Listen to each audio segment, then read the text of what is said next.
Pressure mounts on Serbia's President Milosevic as international observers back opposition election victories.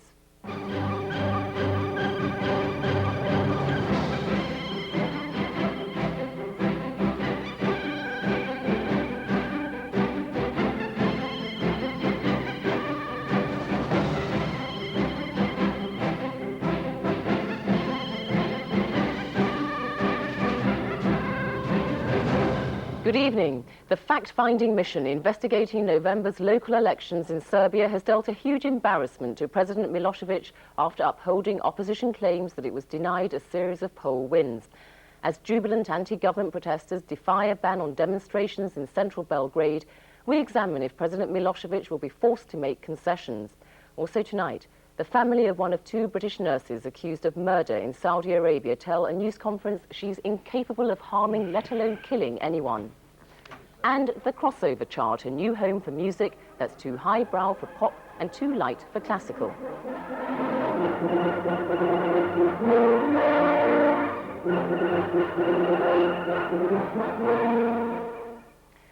An international commission has upheld a series of election victories by Serbia's opposition parties last month. The Organization for Security and Cooperation in Europe, which set up the inquiry, immediately called on President Milosevic to recognize the results. It also urged the Serbian government to install real democracy in the country. Thousands of anti-government protesters defied riot police and took to the streets in Belgrade, bolstered by the Commission's findings. Steve Smith reports on the mounting international pressure on President Milosevic and whether he will now bow to the opposition's demands. On the 38th day of their non-violent protest, the bad news for demonstrators in Belgrade was armed security forces on the streets for a second day running and freezing temperatures. The good news, the finding by a Western commission that opposition parties had won last month's local elections, annulled by courts close to President Milosevic. The proofs we delivered to the mission are so clear, they're so clear and strong, that we expected such conclusion and recommendation to Milosevic to recognize the election results from November 17th. The former Spanish Prime Minister, Felipe González, also called on the Serbian authorities to accept opposition victories in cities including Belgrade. He led last week's study by the Organization for Cooperation and Security in Europe. But those close to Milosevic tried to make light of the study while pointing out minor errors. Of course, they a little bit mixed the names and the cities and so on, but that is understandable. The main, let's say, message of that report is that we have to discuss about everything in the parliament, under the system, under the constitution. But the boost today's report gives the protesters, a moral victory at least, leads some to think that the Serbian leader is now in a predicament. I don't think things do look at all good for him, and the economic situation is dreadful, the social situation is dreadful, a lot of widespread corruption and criminality. You know, his chickens are coming home to roost. On the other hand, Milosevic is seen by some as the best guarantor of peace in the Balkans, for all that he remains implicated in connection with the war there. His position is a license for some rough and ready measures, say observers. I think Mr. Milosevic can get away with a bit in terms of being a force of stability in the former Yugoslavia, not necessarily only the deliverer of peace, but somebody who can maintain peace in Bosnia. If President Milosevic were to go, the people who would replace him, the Vuk Draškovićes, the Mr. Đinđićes, those who are leading the opposition movement, are just as nationalistic as Mr. Milosevic, but perhaps they don't have the same degree of control over the Bosnian Serbs, they don't have the same degree of control over the military forces and the police. Tonight, with security forces, some in plain clothes, flexing batons, and reports of injuries among protesters, there are fears that the standoff between Milosevic and his opponents will not be over shortly and will not be without further violence. Steve Smith reporting. Well, earlier I spoke to the chairman of the Organization for Security and Cooperation in Europe, Flavio Cotti, who was in Geneva. I started by asking him what would happen if the Belgrade government rejected the report by Felipe González. Mr. González did not make its travel to Belgrade pushed by the OSCE. It was a very clear invitation made by Mr. Milosevic to Mr. Gonzalez, better to the OSCE, and we charged Mr. Gonzalez for this task, to go and have a fact-finding mission. In this sense, I believe it's very important. The mandate to Mr. Gonzalez was given by OSCE, but on invitation of the government in Belgrade.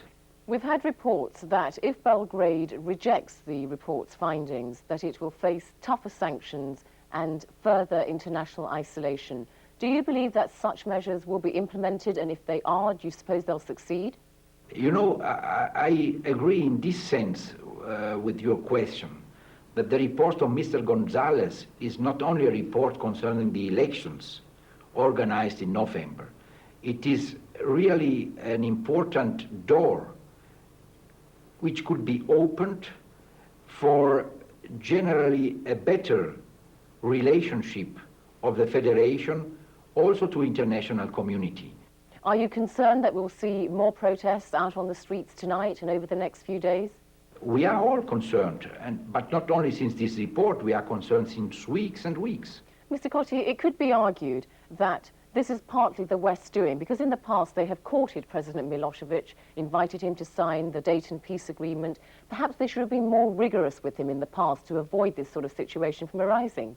I would say it is a further occasion for a peaceful dialogue with President Milosevic, but also with the oppositions. They also will get the report, so that, as we hope, the general democratic life in the country will be improved in the next time. Flavio Cotti talking to me earlier from Geneva. Here, the family of one or two British nurses accused of murder in Saudi Arabia has said she would never hurt or kill anyone. The brother of Lucille McLaughlin, who's in jail with another Briton, Deborah Parry, also said she had assured them of her innocence. The family's plea comes amid reports that the two nurses have already confessed to the murder of an Australian colleague. Tristana Moore reports on the affair and the concerns that the two women may not get a fair hearing under Saudi law. 3 days after their daughter was charged with murder, Lucille McLaughlin's family were visibly distressed when they appeared before a news conference today at their home in Dundee. Too upset to talk, her parents left it to their son to read out a written statement. As you can imagine, the last few days have been absolute hell for my family. We have spoken to Lucy very briefly on the telephone, and she has assured us of her innocence. We are obviously worried sick about her situation and are making efforts to secure the very best legal representation for Lucy. He denied his sister had been dismissed from a teaching hospital in Dundee for gross misconduct earlier this year. Lucille McLaughlin and Deborah Parry were formally charged on Christmas Eve with the murder of Yvonne Guilford, an Australian nurse. She was found stabbed to death at the King Fahd Military Medical College in Dhahran, where all three women worked. Under Saudi's Sharia law, the two British women could face the death penalty if they're convicted. The Saudi Islamic justice system allows for a reprieve if the victim's family were to intervene. The relatives of the murdered Australian nurse have already indicated that they won't accept any request for clemency. British embassy officials are due to visit them again in Dhahran this weekend to arrange some legal advice. The consul asked them whether they wished to have legal representation, and they said they did. We have discussed with some lawyers their willingness to take on the case. It's not for us to appoint anyone or to choose for them, but we thought we would talk to some people. We will give them a list and we'll arrange it for them when they choose.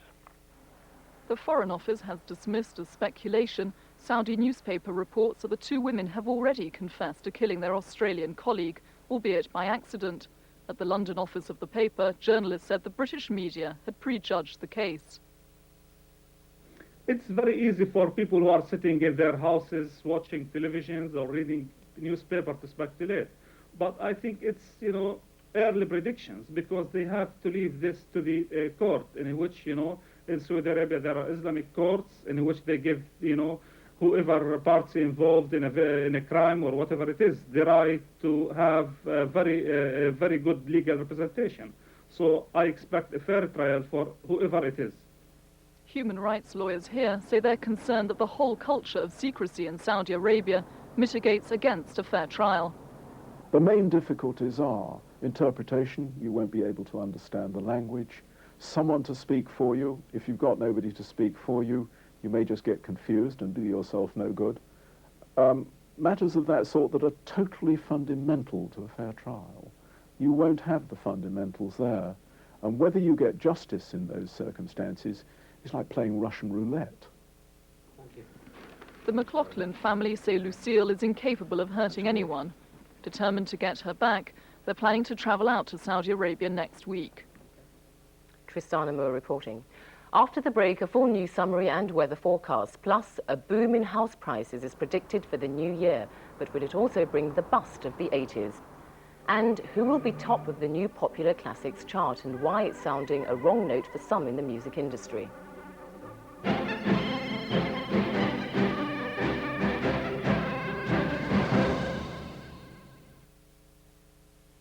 All Renault Meganes are positively bristling with equipment, but there's one feature a Renault Megane Classic gives you that no other Megane does. It's called a boot. Very comfy too. Should be, it's bigger than the Ford Scorpios. The new Megane Classic from 10,995 on the road. Good thinking, Renault. What's all the excitement about? Sharps, Britain's leading fitted bedroom specialists, are having their biggest ever January sale. Come inside and see. So what's going on? Well, Debbie, in Sharp's January sale, you can choose any fitted bedroom and pay only half the price. Every bedroom's designed individually to give you all the storage space you need and installed free. What's the excitement about? 84 fitted bedroom styles, everyone half price and installed free. Call 0800 789 789 for your nearest Sharp showroom. I think I'll just powder my nose.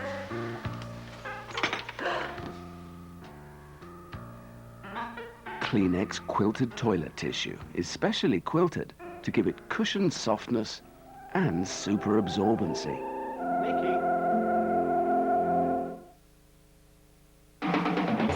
Now I can breathe, I can see, I can touch, I can feel, I can taste all the sugar sweetness in your kiss.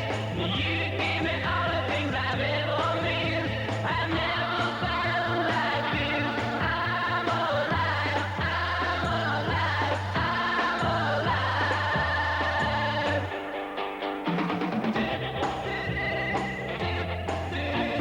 You give me all the things I've ever missed. I've never felt like this. I'm alive.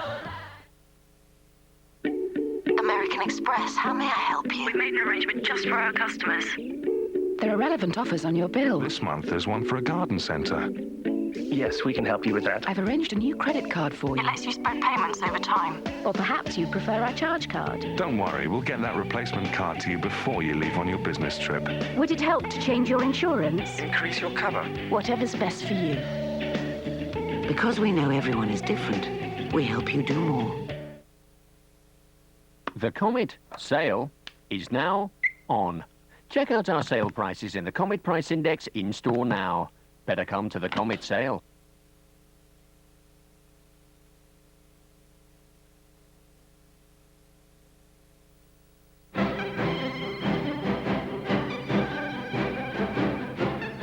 You're watching Channel 4 News. Our main headline tonight. Pressure has intensified on Serbia's President Milosevic after international observers upheld last month's election victories by opposition parties.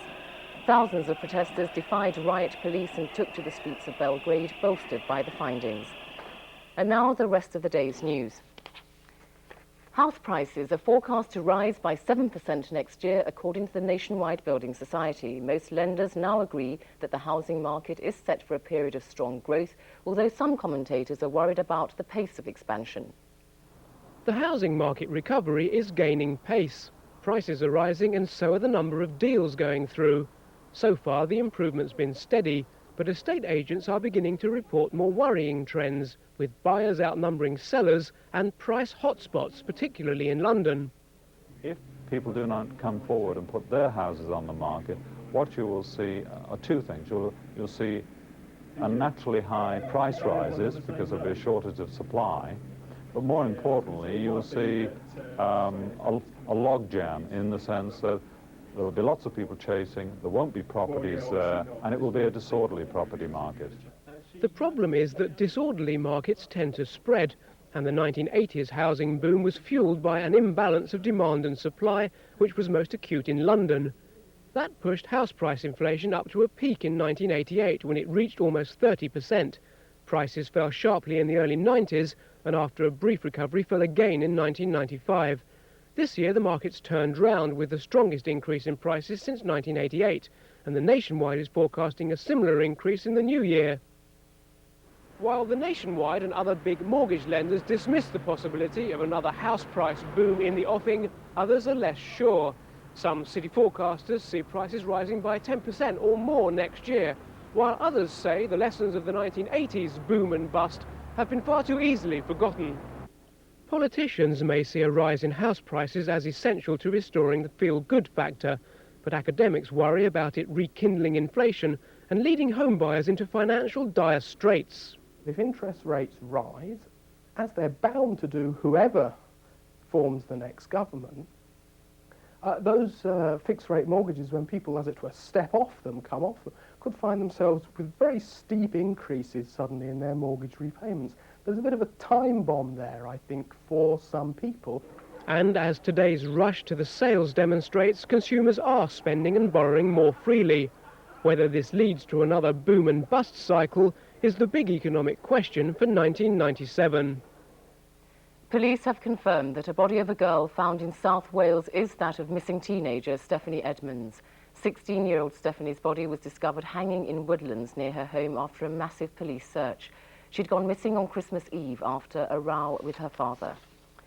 And police searching for a missing 9-year-old schoolgirl have failed to find any sign of her at two traveller sites near Chester.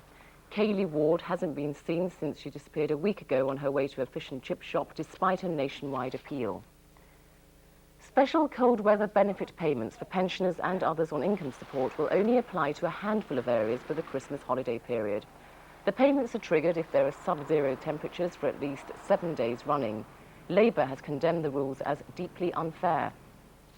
Abroad and in South Korea, hundreds of thousands of striking workers have taken to the streets to protest against new government labour laws. Unions are calling on more than 1 million people to join nationwide strike action, which could be extended well into next year. The mass protest is gathering pace. Today, unions staged demonstrations in the centre of South Korean's capital, Seoul. Car plants and shipyards, the backbone of the country's economy, have been brought to a standstill. Hospitals have been left with only emergency cover as thousands of nursing staff supported the call to strike. Wards had to be closed. What's brought this country to the verge of its first general strike and the return of riot police to the streets are new government labour laws ending the nation's job security system. The workers feel a little bit threatened here, since many Korean companies have been investing offshore. They feel that their jobs are on the line. The new labour law increases flexibility, but it also means that workers can be laid off. The new laws are so contentious that the opposition woke up to find that the ruling New Korea party had sneaked into the National Assembly building before dawn to pass the legislation. A nationwide strike could seriously threaten an already ailing economy with a $20 billion trade deficit. South Korea's stock market ended 1996 at its lowest level for 3 years. There have been efforts to temper the mood with promises of future prosperity, but at the same time, the government has warned it would not tolerate illegal strikes, and activists have been threatened with arrest. The Rwandan authorities have opened the first genocide trial on charges relating to the slaughter of hundreds of thousands of Tutsis. 2 low-ranking officials are accused of organising and taking part in massacres in 1994. They face the death penalty if they're convicted by the tribunal in Kubungo. Russia's former security chief, Alexander Lebed, has launched his own political party, which he says would offer an alternative to both communists and Democrats. Mr. Lebed called on President Yeltsin to resign, claiming he was still a sick man despite his recent heart bypass operation. Cricket and play in the second test in Harare has been halted by a sudden storm. Rain stopped play with Zimbabwe on 93 for 2 at the end of the second day after England were all out for 156. In the city, the volume of business was negligible, with the markets closing half a day early. The Financial Times index of 100 leading shares fell by 1.5 points. On the foreign exchanges, the pound quickly rose 3 pfennigs against the German mark, and sterling also gained almost 2 cents against the dollar. Now a look at the weekend's weather. Tonight, most of Britain will be dry with patches of mist and fog and a slight frost in central and western areas.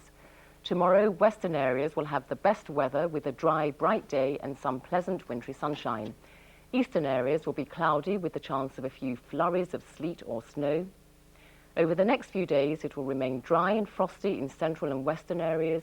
Cloud will linger in the east with occasional wintry showers. What happens when music is too pop for the classical chart or too highbrow to count as rock and roll? It may seem of little importance, but it's caused much discord in the industry in recent years. Now a solution is at hand. From Sunday, a new crossover chart is being launched for the increasingly popular semi-classical records. Carl Dinnan reports on the new chart and how it could be music to the ears of some performers in the industry. The Royal Philharmonic Orchestra and Carl Davies making a new recording of classic Western theme tunes.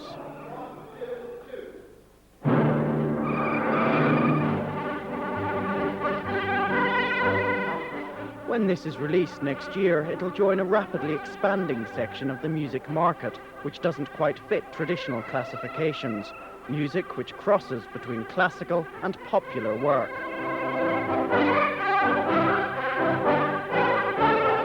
It's been labelled crossover music, and from Sunday it'll have a separate chart from specialist classical music. Crossover's emergence owes much to an industry concerned for its future. In 1996, after years of impressive growth, record sales levelled out. The new chart would work as a marketing device both here and abroad. There is a direct correlation between the number of albums sold here and its chart position in the UK and the amount of money that you're able to get for it as far as international licensing is concerned. It also means that the better it does in the charts, the more likely they are to put a bigger marketing spend behind it, so that overall your international sales and the revenue you get from that album will grow considerably.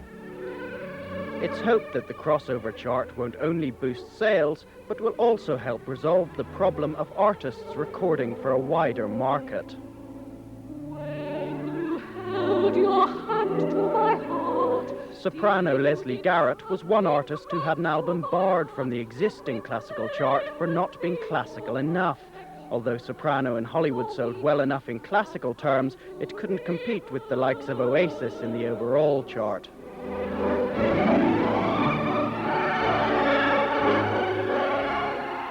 Now these albums have their own listing, artists like Garrett should get the exposure they're after, and there's more certainty about which releases will be counted as crossover. It will include works which maybe are by classical performers, but which don't fit into the classical repertoire, such as opera singers singing Broadway songs. It will also include arrangements, jazz arrangements of Bach, for example, where it is an original classical piece, but nowhere near the format that the composer intended.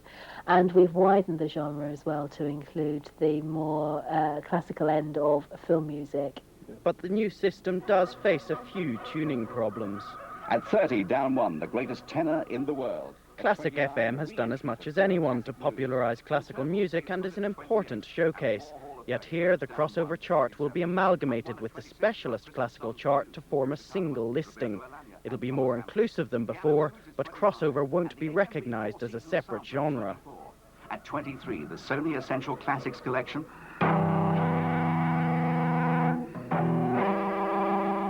Whilst welcoming the new chart, performers have concerns about the effects of heavily marketed crossover recordings. There's always a danger today that classical music is being marginalised and pushed more and more to one side, and I think that the tiny worry in my mind about this new chart is that it could be the only chart people look at.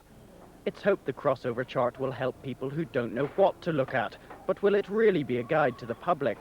There are already too many charts for them to count. There used to be just a pop and a classical chart, and now you've got a dance chart, and you've got a rock chart, and you've got a rap chart, and you've got all manner of charts. If, for us, as specialists, we're confused, the general public must be totally bewildered.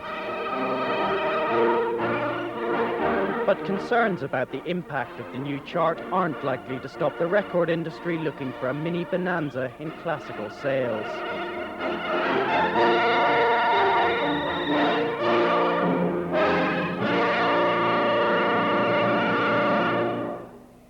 Carl Dillon reporting. And our main headline tonight. An international commission has upheld last month's election victories by opposition parties in Serbia. It also urged President Milosevic to install real democracy in the country. Thousands of protesters defied riot police and took to the streets of Belgrade, bolstered by the findings. The president is now under intense pressure to recognise the results which he annulled. We're back at 7 on Monday, but for now, that's Channel 4 News. Have a good weekend.